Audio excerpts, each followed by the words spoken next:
দাড়ি কাটা শরীয়তের দৃষ্টিতে কি, কোরআন এবং হাদিসের আলোকে জানতে চাই। শরীয়তের দৃষ্টিকোণ থেকে দাড়ি কাটা, দাড়ি চাষা এটা গুনাহের কথা। দাড়ি কাটা, দাড়ি চাষাটা কিসের কথা ভাই? গুনাহের কথা, এটা জায়েজ নাই। দাড়ি রাখা ওয়াজিব। দাড়ি রাখা কিরে ভাই? অনেকে বলে সুন্নত। এক্ষেত্রে ডক্টর খন্দকার আব্দুল্লাহ জাহাঙ্গীর রহমাতুল্লাহ চমৎকার বলেছেন। তিনি বলেছেন আমাদের নবীজি দাড়ি রেখেছেন, সেই হিসাবে উনি যা করেন সেটা সুন্নত, সেই হিসাবে এটা সুন্নত। কিন্তু উনি দায় রাখার নির্দেশ করেছেন, সেজন্য তার নির্দেশ মানা ওয়াজিব। অতএব দায় রাখা পৃথিবীর প্রায় সব স্কলারদের মতেই ওয়াজিব। অনেকে বলে দাড়ি এতটুকু রাখলেই হবে যে নারী পুরুষ পার্থক্য করা যায়।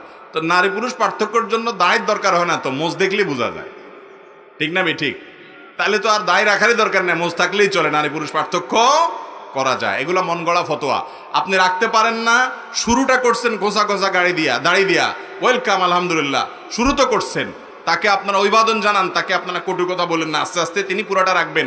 কিন্তু আপনি এই খোসা খোসা যেটা রাখতেছেন, এটার সপক্ষে রাসূলের হাদিসে উল্টাইয়া, হাদিসে পরিবর্তন করে মন মতো মাসআলার একটা বানায় নিয়েন না, এটা খুব ভয়াবহ জিনিস। কথা কি বুঝাতে পারছি?